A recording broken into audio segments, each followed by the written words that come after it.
Réfléchissez avec moi. Un prêtre se marie. Il a des enfants. Il meurt. Où va l'héritage? À sa famille, à ses descendants. L'Église perd tout. Maintenant, pensez différemment. Un prêtre célibataire, sans épouse, sans enfant. Il meurt. Où va l'héritage? Direct dans les coffres du Vatican. Spinoza a vu cela avec une clarté cristalline. Le célibat n'était pas une question de servir Dieu. Il s'agissait de servir le système financier le plus sophistiqué de l'histoire. Mais il y avait quelque chose de plus sinistre.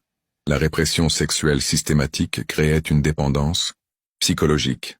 Les prêtres interdits d'aimer devenaient émotionnellement vulnérables, contrôlés, manipulables. Spinoza a écrit « Ceux qui répriment les désirs naturels du corps créent des monstres dans l'âme ». Il prévoyait quelque chose de terrible, quelque chose que nous ne verrions que des siècles plus tard. Les scandales sexuels qui détruisent l'Église aujourd'hui ne sont pas des accidents. Ce sont des conséquences prévisibles, mathématiques, inévitables. Lorsque vous forcez des êtres humains à une répression sexuelle extrême au nom de Dieu, vous ne créez pas des saints, vous créez des bombes à retardement psychologique. Spinoza le savait, et ils l'ont haï pour le savoir. Mais allons plus loin. Allons à l'origine réelle de cette histoire. Jésus n'a jamais ordonné le célibat clérical. Jamais. Les apôtres étaient remariés. Pierre, le premier pape, avait une épouse. Les premières communautés chrétiennes célébraient l'amour conjugal comme une bénédiction divine. Alors quand ce mensonge a-t-il commencé? 11e siècle. Pape Grégoire VII, année 1073. Un moment historique que Spinoza a étudié de manière obsessive, car c'est là que commença la plus grande fraude spirituelle de l'humanité. Grégoire n'était pas préoccupé par la pureté, il était préoccupé par le pouvoir. L'Église perdait de l'argent, des propriétés, de l'influence politique. Les prêtres mariés laissaient des héritages à leurs enfants.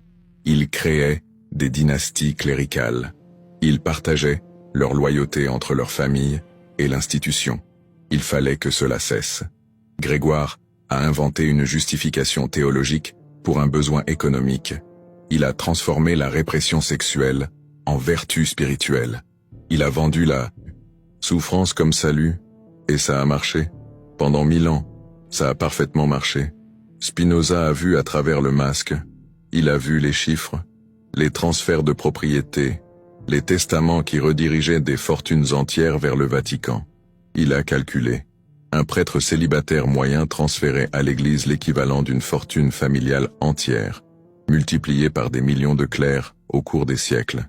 L'Église est devenue le plus grand accumulateur de richesses de l'histoire humaine. Non, pas grâce à des miracles, grâce au célibat forcé, mais Spinoza a découvert quelque chose de plus troublant encore. La répression sexuelle n'était pas seulement une question d'argent, il s'agissait de créer une dépendance émotionnelle, un contrôle psychologique absolu.